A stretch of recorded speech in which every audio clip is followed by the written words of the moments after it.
Today we are going to talk about the ultimate guide on Costa Rica travel in 2024. Intro to Costa Rica as a travel destination. Costa Rica is now firmly established as a world leader in ecotourism and adventure travel. This jewel of Central America got there thanks to a combo of natural gifts and legislation.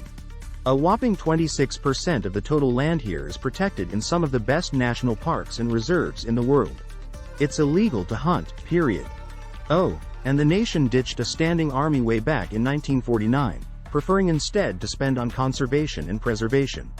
Today, travel to Costa Rica is up there with the most visited destinations on the planet. It draws in something in the region of 3 million international travelers each year and has a tourism sector that's responsible for a mega 12.5% of the country's overall GDP. That's more than coffee and bananas combined. The best thing is that Costa Rica can cater to all sorts of travelers. You can come here to laze on the sands of the Pacific if you like, doing nothing but munching gallo pinto beans and sunning yourself. Or you can get the adrenaline pumping faster than the rapids of the Peñas Blancas River with surf sessions on barrels at the best beaches. Eco-travel tours of primeval rainforests, birdwatching in cloud reserves, coffee tasting, and volcano hikes. Costa Rica has it all with its endless list of things to do and see. Check out our guide of the top places and attractions to visit in Costa Rica. Brief history of Costa Rica. The first borders of what we now call Costa Rica were outlined by a certain Christopher Columbus, who dropped anchor here in 1502 off the Isla Uvita, roughly midway up the country's Caribbean coast. He claimed the region for Spain and ushered in a period of colonial rule that was to last the better part of the next 3 centuries. The most noticeable and lasting additions of this time are the European influences in Costa Rican architecture and food. Along with the language, Spanish is still the official national tongue. When colonial rule was broken by wars of independence in the 1810s, Costa Rica fell into the Greater Mexican Empire and then, soon after, gained full independence as a standalone state in 1838. That was a turning point, as the farmers of the fertile Central Valley were finally free to profit directly from their crops of coffee, chocolate, and bananas. Fast forward another 100 years or so, through a foiled takeover attempt by the United States and a short but bloody civil war, and you start to see the Costa Rica of today taking shape. The Constitution of 1949 was perhaps the most defining moment. That's when the country disbanded its army, guaranteed universal suffrage, and plotted a course towards becoming one of the world's first ecological nation-states. Which is very much in alignment with the Explorer's Passage's sustainability focus. Read more about tips on how to travel more responsibly in our sustainable travel guide. How to get there. Traveling to Costa Rica is now easier than ever before. The vast majority of people reach this beautiful land by flying. You've got 2 pretty well-served arrival points to choose from, each with connections coming in from the United States, elsewhere in Central America, Europe, and South America. Juan Santamaria Airport, SJO. The main airport in the country, Juan Santamaria, is on the northwest side of the capital in San Jose. It serves upwards of 5.5 million visitors in any normal year and has the widest array of travelers coming from the United States, Europe, and beyond. Traveling into San Jose means arriving close to the very geographical middle of Costa Rica.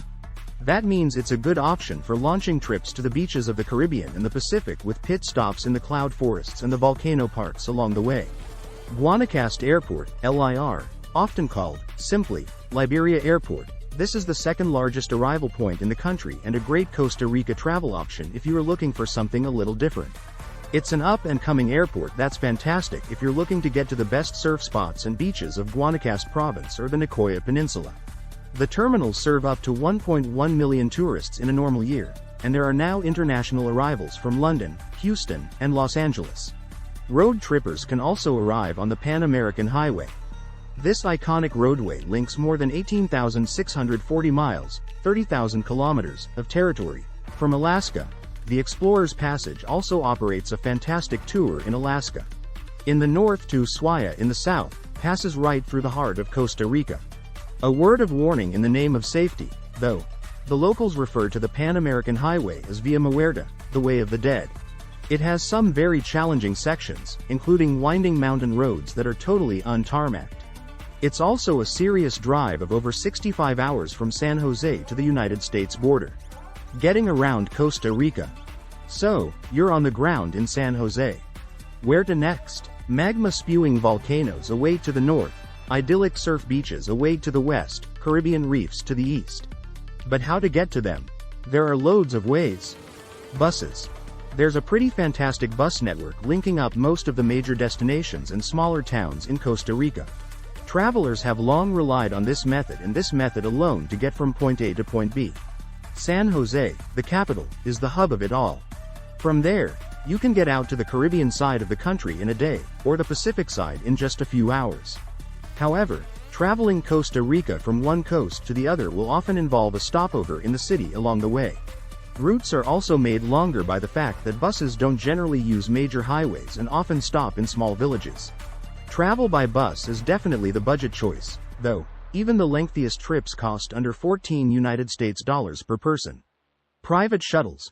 Private shuttles offer a neat middle-of-the-ground choice that balances comfort, travel time, and price for a great trip. They're about 5 or 10 times pricier than your usual public bus in Costa Rica but often get you to where you're going at least 50% faster. On top of that, shuttles are limited to 12 passengers and can even do convenient pickups right at your hotel. There are a number of companies that offer private shuttles, each serving different parts of the country. Some giving lifts to the Pacific coast also allow free surfboard transit. Rental car. More and more travelers are now opting to drive themselves. It's an option that's sure to stoke the wanderlust, because it means you'll be free to travel the length and breadth of the country, from volcano parks to surf beaches. One word of warning to err on the side of safety. The road quality in Costa Rica leaves a lot to be desired. Venture anywhere outside of the Central Valley and San Jose and you're likely to need a 4x4. Routes can be winding, prone to landslides in the wet season, and are often unpaved. For this reason, car insurance premiums can be non-negotiable additions to a trip. Flights. There's an ever-growing range of internal flight connections linking up Costa Rica's travel destinations and regions.